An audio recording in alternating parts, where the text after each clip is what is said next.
Halo semuanya, selamat berjumpa kembali dalam channel The Apostle. Pada video kali ini, The Apostle akan menampilkan seri video khusus membahas kitab Amsal, dimulai dari pasal 1 sampai pasal 31. Kitab Amsal ini ditulis oleh sebagian besarnya oleh Raja Salomo. Kemudian ada yang bernama Agur dan Lemuel. Proses memilih dan menyusun tulisan-tulisan Raja Salomo ini dan tulisan-tulisan hikmat lainnya berlangsung selama 250 tahun. Yaitu dimulai zaman Salomo tahun seribuan sebelum Masehi sampai dengan tahun 700-an sebelum Masehi, yaitu zaman Raja Hizkia. Kemudian disusun menjadi sebuah kitab, namanya Kitab Amsal. Kitab Amsal ini sendiri berarti Amsal itu berasal dari kata peribahasa atau perumpamaan-perumpamaan yang berisi pelajaran-pelajaran kehidupan.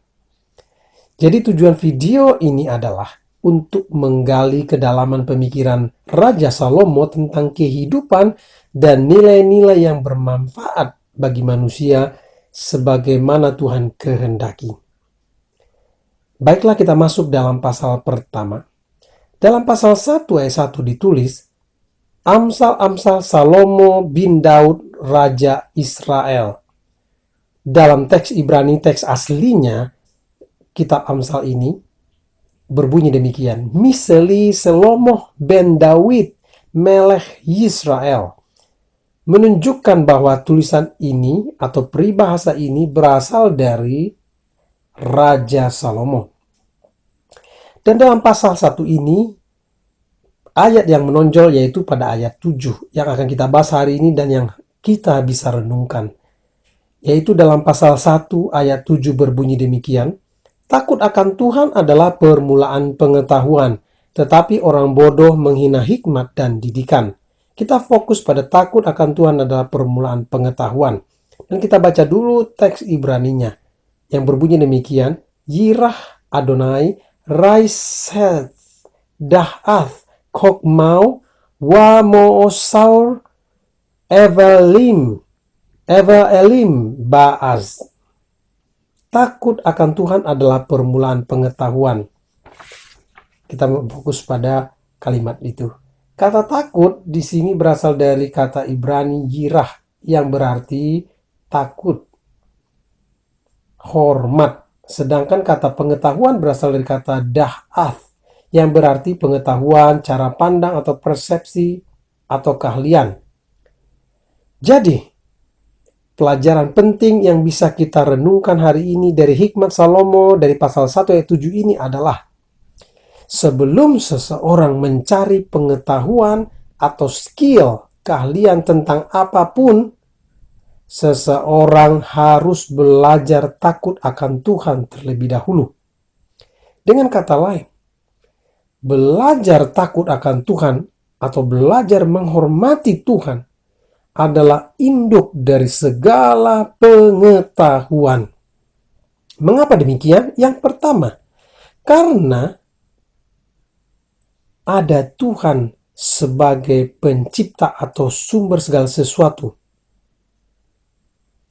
Oleh karena itu, Tuhan layak mendapat penghormatan. Yang kedua, karena setiap perbuatan manusia akan dipertanggungjawabkan kelak.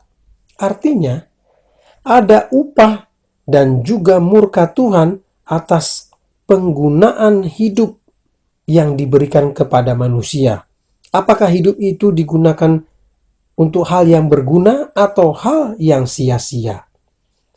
Yang ketiga, setiap pengetahuan yang kita dapat harus digunakan untuk yang berguna bagi sesama. Mengapa demikian? Manusia sesudah makan buah pengetahuan yang berasal dari pohon pengetahuan yang baik dan jahat, yaitu Adam pada waktu itu, maka manusia berikutnya, keturunan-keturunan Adam, punya kemampuan seperti Allah untuk berinovasi atau mencipta atau menjadi hakim karena tahu yang baik dan yang jahat. Sebagai contoh, dengan pengetahuannya manusia menciptakan atom, senjata-senjata, teknologi, dan hal lainnya. Jika manusia memiliki takut atau hormat pada Tuhan, maka pengetahuan tersebut akan digunakan untuk kebaikan sesama, untuk kemanusiaan yang lebih baik. Oleh karena itu, sahabat-sahabat sekalian, marilah kita belajar untuk takut akan Tuhan. Mari kita belajar untuk menghormati Tuhan selama hidup kita, atau dalam masa-masa hidup kita, atau dalam waktu yang diberikan Tuhan kepada kita, pencipta kita. Kiranya video kali ini menjadi berkat buat kita semua. Tuhan Yesus memberkati.